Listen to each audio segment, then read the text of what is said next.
So ayan mga kadrama-rama, lang ko pong inaabangan nyo po no, yung next na mangyayari dito sa Prinsesa ng City Jail, dahil alam naman po natin mga kadrama na sobrang nakakatins na nga din po talaga yung pinapakita ni Director ngayong papalapit na nga po yung pagtatapos, dahil magbabalik na nga po talaga itong si Leilani at alam kong lahat po talaga tayo ay inaabangan nga po talaga yung pagbabalik ni Leilani at pagsasalita nga po niya, dahil siya lang naman po talaga yung susi para nga po talaga malaman nila Charlene yung katotohanan about talaga sa pagkatao ng kanyang anak na si Princess at saka itong si Libin ay pinagpalit nga po talaga ito ni Divina doon sa loob ng kulungan. Talagang ngayon sa pagpapakita nga po talaga ni Leilani ay talagang itutubid na nga po niya yung lahat ng kanyang mga kamalian at masasabi na nga po talaga niya dito kay Charlene yung katotohanan.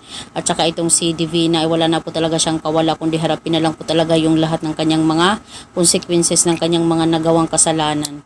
Kaya talagang gulat na gulat nga po talaga itong si Divina no, sa pagbabalik nga po talaga ni Leilani, dahil ibang-iba na talaga ito no kaysa dati. Dahil alam naman po natin mga kadrama na talagang andyan po talaga siya para po talaga makapagsabi ng katotohanan talaga dito kina Charlene. Kaya sa pagbabalik nga po talaga ni Leilani, sasabihin na nga po talaga niya kay Charlene yung katotohanan about talaga sa kanyang totoong anak, na itong si Dado yung nag-alaga ng kanyang anak, si baby girl at saka si Princess ay isa. Diba? Kahit nga po itong si Divina ay talagang alam niya na itong si Princess talaga yung anak ni Charlene. Kaya hindi din talaga siya nagkakamali. Pero ngayon sa paghaharap nga po talaga nila ni Leilani ay talagang wala na nga po talagang magagawa itong si Divina kundi papunta na nga po siya sa kulungan, dahil deserve nga po talaga niya na pagbayaran yung lahat ng kanyang mga kasalanan mga kadrama. So mga kadrama, maraming salamat again sa palagi niyong panunood.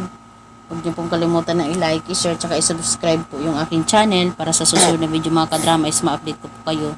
Maraming salamat sa palagi niyong pag-support ng aking channel. Abangan na lang po natin yung next na mangyayari dito sa Prinsesa ng City Jail, sa pagbabalik nga po talaga ni Leilani at paghaharap nila ni Divina. So yun lang po mga kadrama. Thank you so much for watching. Bye again.